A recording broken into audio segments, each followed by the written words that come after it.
SITয়ে গোটেই যিজন পাকিস্তানী নাগৰিক তেখেতৰ সংক্ৰান্তত তৌকিৰ শেখ খুব সম্ভৱ নামটো তেখেতৰ সংক্ৰান্তত গোচৰ এটা ৰুজু কৰিছে আৰু প্ৰাৰম্ভিকভাৱে বহুখিনি তথ্য লাভ কৰিছে।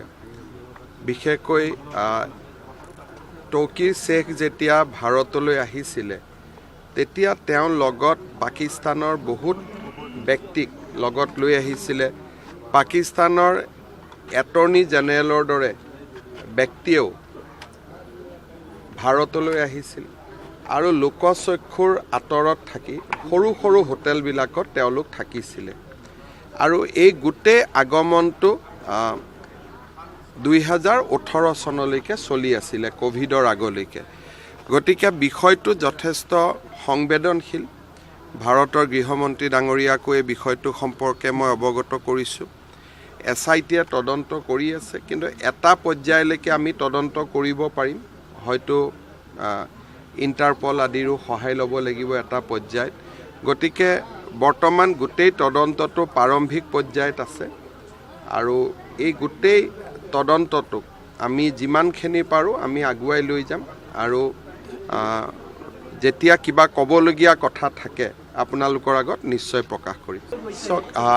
SITয়ে গোটেই যিজন পাকিস্তানী নাগৰিক তেখেতৰ সংক্ৰান্তত তৌকিৰ শেখ খুব সম্ভৱ নামটো তেখেতৰ সংক্ৰান্তত গোচৰ এটা ৰুজু কৰিছে আৰু প্ৰাৰম্ভিকভাৱে বহুখিনি তথ্য লাভ কৰিছে।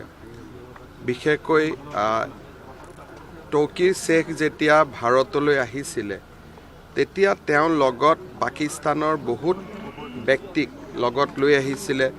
পাকিস্তানৰ এটৰ্নি জেনেৰেলৰ দৰে ব্যক্তিয়েও ভাৰতলৈ আহিছিল আৰু লোকচক্ষুৰ আঁতৰত থাকি সৰু সৰু হোটেলবিলাকত তেওঁলোক থাকিছিলে আৰু এই গোটেই আগমনটো 2018 চনলৈকে চলি আছিলে, কোভিডৰ আগলৈকে।